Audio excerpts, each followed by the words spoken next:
Do you have a condo you'd like to sell? In this video, I'm going to talk about 3 things that you need to be aware of before you put your condo on the market for sale. So if that's something you're interested in, or you know someone who may be thinking about selling their condo, grab something to write with and let's dive in. Hello, my name is Nonye Ononobu. I am a licensed real estate agent here in the Chicagoland area. This channel is geared towards helping you navigate buying or selling real estate in the Chicagoland area. So whether you're looking to relocate here or you're thinking about moving from one neighborhood to another, you don't have to go at it alone. Let us navigate real estate together. And if you're ready to buy or sell, or simply have questions about the process, feel free to make an appointment and speak with us. I would love to interview for the position. So when you're selling your condo, what are you selling? You're selling the unit that you live in, so the rights to own that, as well as the shared rights to the common areas in your building. So every building is different. You may have a pool, you may have parking, you may have a rooftop or a deck or something, right? So, or gym and all of those things. So those would be considered the common areas. So when you're selling both of those rights. You're selling the rights to the common areas, your ownership rights to the common areas, your shared ownership rights to the common areas, as well as your rights to the unit itself. Now, when you're selling, it's great to do the upgrades, paint where necessary, do, little touch-ups here and there as needed. However, there are other things that you need to be aware of in addition to all of those other things. And those are the things I'm going to cover in this video. So let me dive in and start. Number one, you want to know your condo rules. Every association has their rules and regulations, their declarations. So you want to grab that document. It's either a physical copy or it will be digital, right? So you want to grab the copy and search for the section on selling your condo. And in that section, hopefully it's written where there's an actual section. If there isn't, then you just have to go through and find it, right?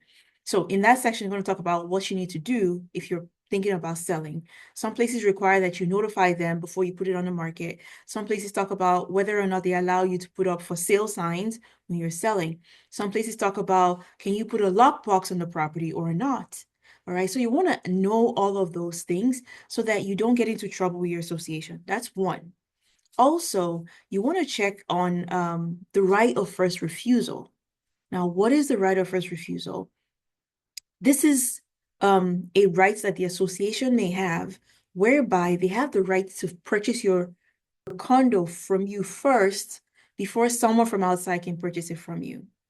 So how this usually works is you put your property up for sale, you get an offer, then you let them know, hey, I'm selling, I got an offer. Do you want to buy it? Do you want to exercise your right of first refusal? The right of first refusal usually has like a time frame because they can't just have a right of first refusal for 2 years, right?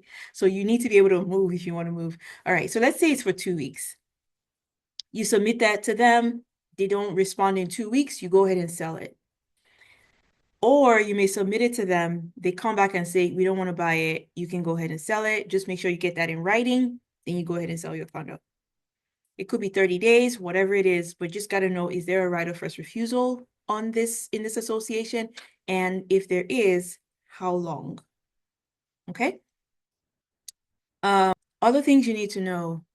Does the board have to approve the sale each time? Do they need to interview the buyers before they move in? Are there any requirements from the board? Some boards have a 30-day approval period. Whatever it is, just look in that section and make sure you're aware. Every condo association, different rules. And the rules can pretty much be anything as long as it's not illegal or discriminatory. All right. So check and make sure that you know even about something like rental restrictions, right? Are there any rental restrictions on the property? If so, what is it? If not, can anyone just come in and rent? All right, so you want to ask all those questions and be aware of all of the rules so that it will help for a smoother selling process. All right, number 2, be sure to review the building's financials and the budget. Know how much are in the reserves and know whether or not the association is putting at least 10% of the income into the reserves. So every month when all the owners pay their dues, are we allocating 10% into the reserves? Why is this important?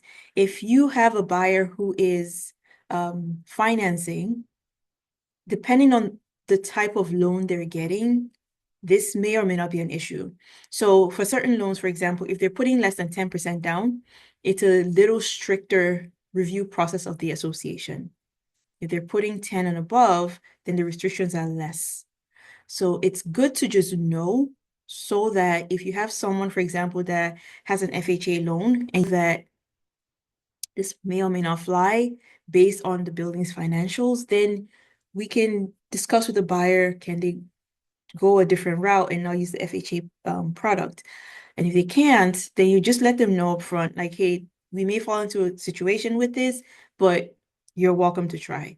Right? And then you also, as an owner, do you want to spend that time with them trying, or do you want to just focus on the type of loan that will actually clear?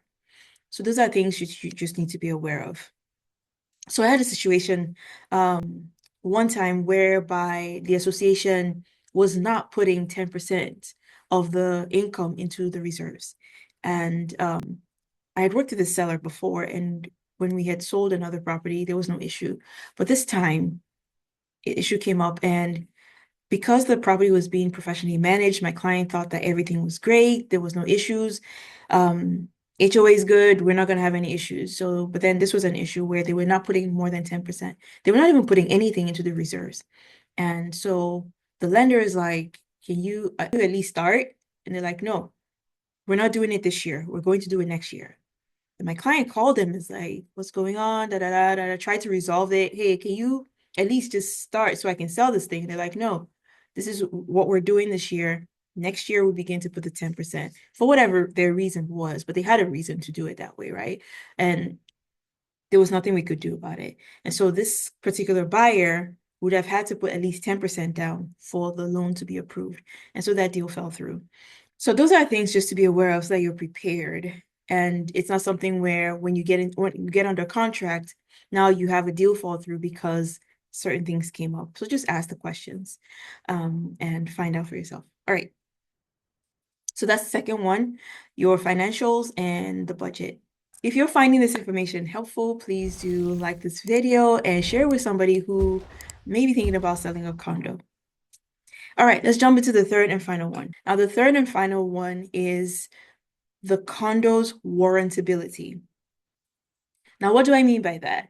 If a condo is non-warrantable, that means that it doesn't fall under the guidelines of Freddie Mac or Fannie Mae, and so the loan will not be sold in the secondary market. Now, this is just quick. A lot of lenders use those guidelines when they are financing condos, and so if it doesn't fit in that mold, they will not do the loan. There are some lenders who will do the loan. However, it's a higher restriction and it may be a little more expensive, but it's still doable. It's just that the buyer may not want to go that route with your condo if it's non-warrantable. All right, so what are some things that can make a condo non-warrantable? Number one, if there is a pending litigation against the association, so someone has sued the association and it's still in the process of going through the courts or through mediation or whatever, and so it's in limbo. At this point, a lot of lenders will not want to touch it, but some will, like I said. All right, so that's one thing.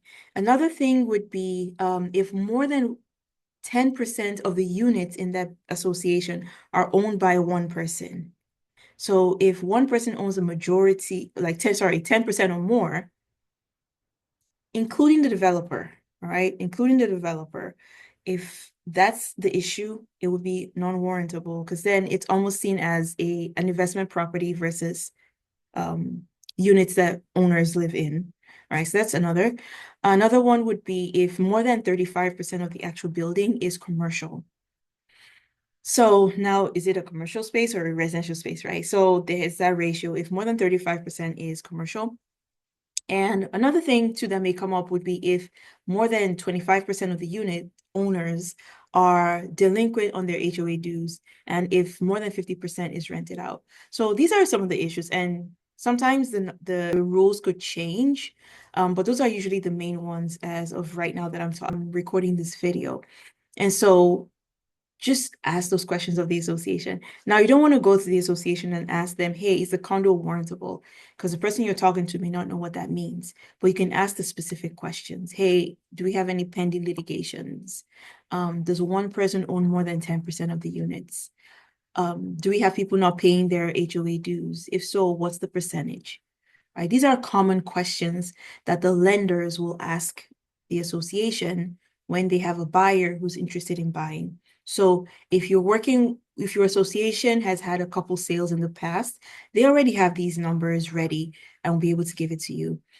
Sometimes they may not want to talk to the realtor and give out some of this information because we're not owners in the association. And so you may have to be the one calling just to find out what's going on. And you could also email them and have them just respond back to you by email versus, having to call and sit on the phone with them asking the questions.